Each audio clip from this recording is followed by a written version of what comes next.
नमस्ते, मेरा नाम भूषण है और मैं कंटेंट क्रिएटर हूँ। आज जो हुआ है उसके बारे में मैं डिटेली एक्सप्लेन करने वाला हूँ। चलिए शुरू करते हैं। ओरी चिड़ैया नन्ही सी चिड़िया अंगना में फिर आ जा रे। ओरी चिड़ैया नन्ही सी चिड़िया। ये कहानी है उस दिन की जब एक नन्ही सी परी ने जन्म लिया था, एक ऐसे घर में, एक ऐसे ओपन माइंडेड घर में जो बेटी पढ़ाओ और बेटी बढ़ाओ की मानसिकता के लोगों। उनके माता पिता बहुत प्रसन्न हुए थे, बहुत खुशी, चारों ओर उल्लास था। उसका नामकरण किया गया डॉक्टर मोमिन। जब वो बड़ी हुई तो वो एक हॉस्पिटल में गई थी। तब जब उसने देखा इतने सारे पेशेंट्स इतनी कठिनाइयों का सामना कर रहे हैं, तब उसने देखा कि डॉक्टर उन सब की सेवा करे। तब उसने अपने मन में ये ठान लिया, अगर वो कुछ बनेगी तो डॉक्टर बनेगी और लोगों की सेवा करेगी। इसकी हिम्मत से आगे बढ़ी, 12वीं की परीक्षा पास की। इसके बाद नीट, जो one of the most difficult exam होता है हमारे देश में, मोर देन 20 लाख लोग अपेयर होते हैं उस एग्जाम के लिए। उस एग्जाम में वो गई, उसको क्लियर किया। इतनी मेहनत, शिद्दत पूरी तरह से उसने मेहनत की, दिन रात एक करती है, कभी हारी नहीं, क्योंकि उसने मन में था मुझे जन कल्याण करना है, लोगों की सेवा करनी है। इसी मोटिव से वो आगे बढ़ती रही। इसके बाद पोस्ट ग्रेजुएशन भी लिया, जिसके लिए पोस्ट नीट लिखना पड़ता है, उसने वो भी किया। सेकेंड सेमेस्टर आया, इसमें वो एक डॉक्टर ऑलमोस्ट बन चुकी थी। जब वो इंटर्नशिप के बारे एक हॉस्पिटल गई थी, जहां पर सब की सेवा करने में व्यस्त, तभी वो तब नाथ हॉल जाती है किसी काम से। सब कुछ परिंदों को देखती है, नहीं शैतानों को देखती है, नहीं राक्षसों को देखती है। ये सारे शब्द बहुत छोटे हैं उन लोगों के लिए, क्योंकि वो काम जो उन लोगों ने किया है ना, इन सब शब्दों के सामने बहुत नीचे है, कुछ कह नहीं सकते। इतना नीचे है, निचला कर्म किया है इसने उन लोगों ने। वो देखती है 10 से 15 लड़के खड़े। जब वो वापस जाने की कोशिश कर रही थी, इसलिए उसका हाथ पकड़ी। वो जाना चाहती थी तो जा नहीं पा रही थी। उन लड़कों ने उसे खींच लिया।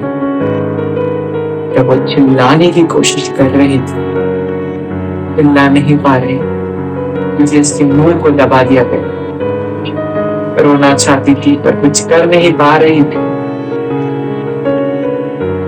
कुछ करने की कोशिश कर रही थी पर कुछ कर नहीं पा रही थी। और किसी का थप्पड़ आया और किसी का पंच, चश्मे का कांच आंखों के अंदर चला गया। नींद से देख नहीं पा रही थी और आज अनकॉन्शियस हो चुकी। तब वो अपने मन में सोच रही थी, मैंने ऐसा क्या किया है कि इन परिंदों का मुख मुझे अभी देखना पड़ा। मैंने कुछ किया ही नहीं, पर ये लोग इतने गंदे नीच हैं जो हॉस्पिटल के अंदर रात के 3 बजे आते हैं। मैं क्या करूं अभी? मेरे हाथ में कुछ भी नहीं है। मैं किसी को नहीं बुला सकती और इन परिंदों को कुछ भी करने में भी असक्षम हो चुकी। जब वो लड़के आए, अनड्रेस करना स्टार्ट कर दिया। वो बहुत डर गई, वो कुछ सीखना चाहती थी पर सीख नहीं पा रही थी, रोना चाहती थी पर रो नहीं पा रही थी। फिर उन्होंने घिनौना काम स्टार्ट किया जिसे हम रेप कहते हैं, बलात्कार कहते हैं।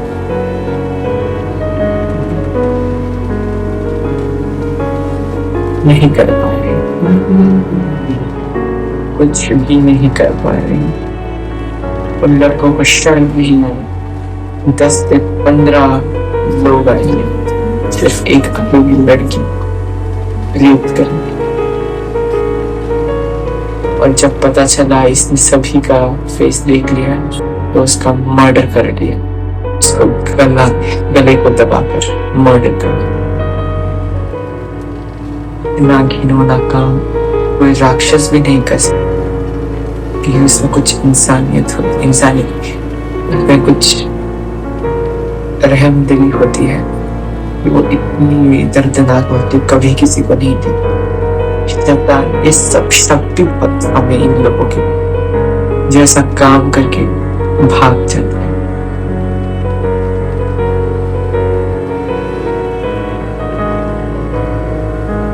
Being a human, I made this video because मैं चाहता था कि सभी को पता चले ऐसे लोग भी एग्जिस्ट करते हैं। मेरी श्रद्धांजलि डॉक्टर मोमिता के लिए।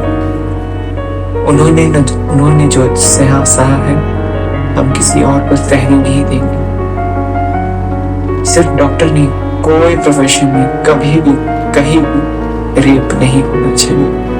Because that is the biggest terror of a girl. आज रक्षाबंधन है।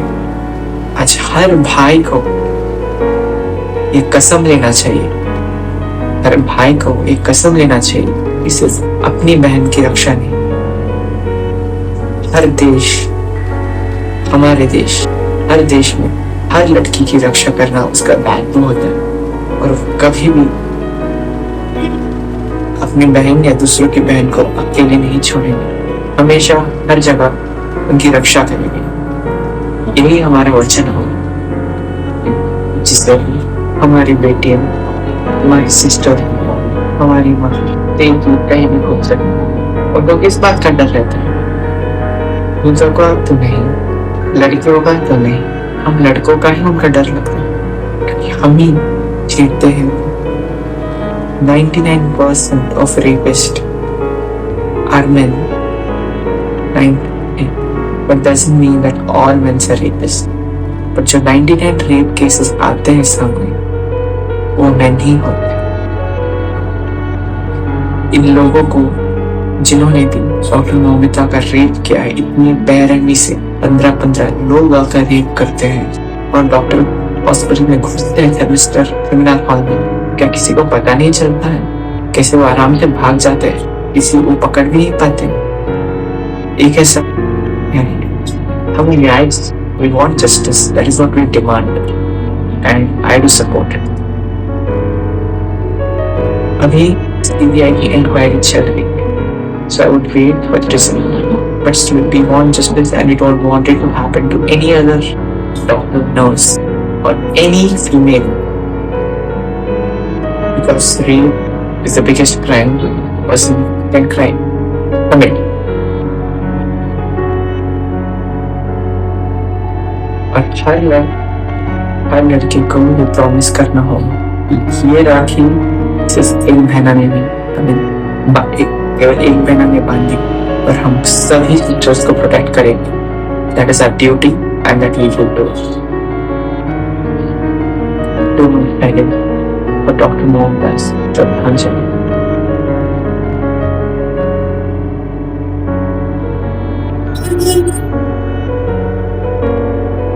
Thank you guys for watching this video. And अगर हम यहीं पर बैठकर ऐसे डिस्कशन करते रहेंगे तो हमें जस्टिस बहुत जल्दी नहीं मिल सकता। तो I would like you guys to come on streets and take candles, जिसकी मदद से हम डॉक्टर मोमिता को श्रद्धांजलि दे सकते हैं। Let's take a candle and gather a group of people to a peaceful, go peacefully, don't harm anyone। हमें सिर्फ श्रद्धांजलि देनी है और जस्टिस की डिमांड करनी है, जिससे कि डॉक्टर मोमिता की सोल को जल्दी से जल्दी जस्टिस मिल सकता है।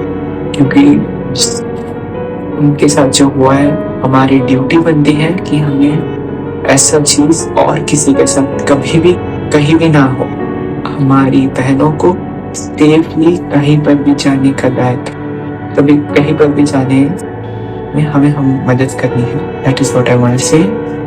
Thank you so much for watching this video. If you like my video, please like, share and subscribe to this.